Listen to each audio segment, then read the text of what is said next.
Can I ask you a question? I don't know how much time we have. But I have two Kevin Durant questions for Okay. you. All right. Has Kevin Durant ever been the best player in basketball? And if so, when? I've said no.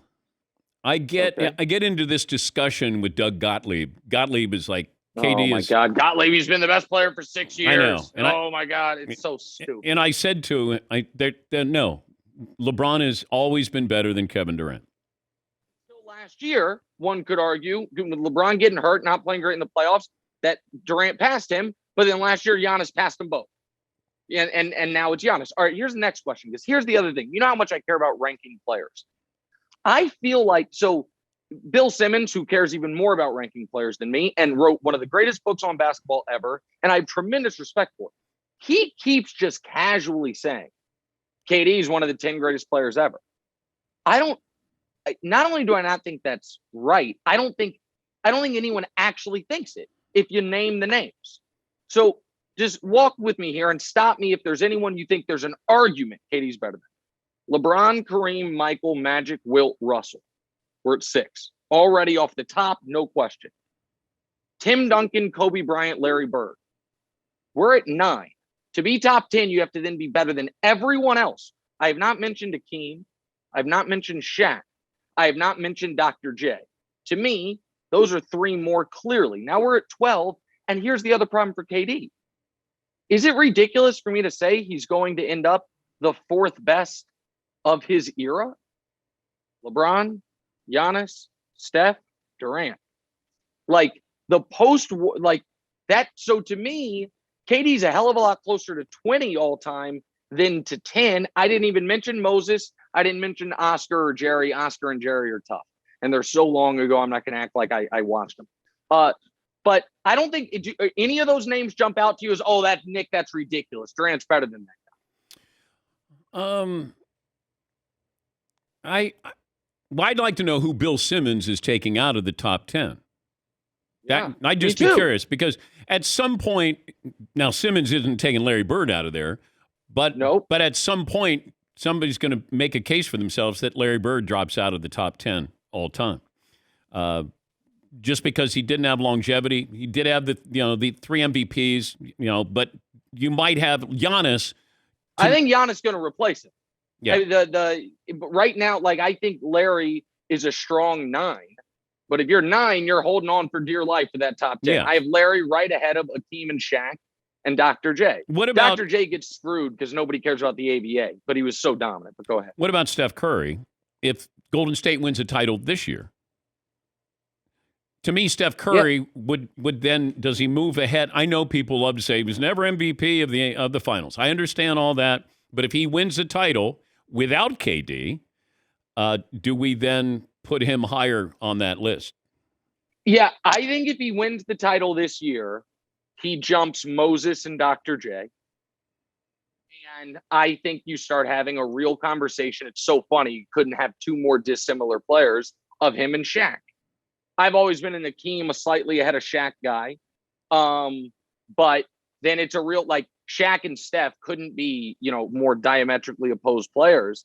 But I think it's a real conversation. They would have the same number of rings. I'm not counting the rings guy. They would have gotten them very differently. Shaq's all-time apex might be the highest. If you were to tell me one game to save your life, you get any player in league history at his apex, I think I might take Shaq over LeBron, Kareem, and Mike.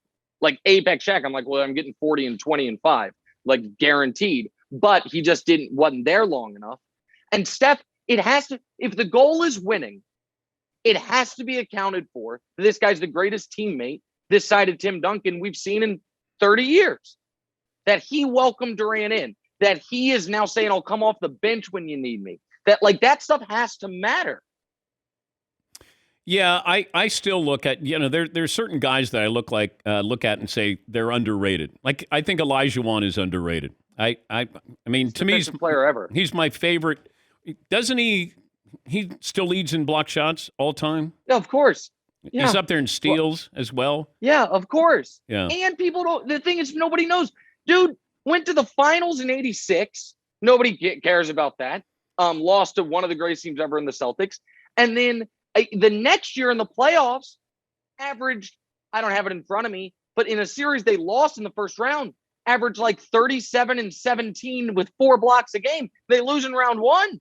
Yeah. Akeem was, and it has to matter that for everyone's like, oh, Michael would have won 8. I don't buy that. But there was an era of Barkley, Malone, Ewing, Robinson, because Duncan wasn't there yet. All Peyton, Kemp, your buddy Reggie Miller, all these guys had 1.5 non-Michael Jordan championships eligible for him. Young Shaq and Akeem got them both. That's got to matter. No, Dream is unbelievable. Unbelievable. And the greatest defensive player other than Bill Russell in NBA history. And having been fortunate to watch Dr. J in 2 ABA games, and I remember that he played against Denver, and Denver had a great front line, but Dr. J there's nobody like him. But people can't see that. Like you can see some highlight, but oh my God. And he wasn't a great shooter, but he had this, go back to the Portland series against Bill Walton. He was the best player. They should have given him the MVP in a losing effort. And here's the thing about 2 things about Dr. J. Broussard brings this up all the time, and he's right. When the ABA and the NBA both existed, and the ABA and the NBA would play each other in exhibitions, the ABA won 2 out of 3. You could argue the ABA was tougher. He's the greatest player in ABA history. Then he goes to the NBA, and before he wins the title with Moses, he took the Sixers to 3 finals. Took the Sixers to 3. No, Dr. J, everyone it felt like 3 years ago, elevated Durant ahead of Dr. J. And it's just like pump the brakes a bit, a little bit. I think we all thought, it's just unbelievable to me. I was in person at Barclays to watch the greatest game Durant's ever played. 48, 17, and 10 with the Harden on one leg, no Kyrie, game 5 against Milwaukee. That's the last playoff game he won. That's tough.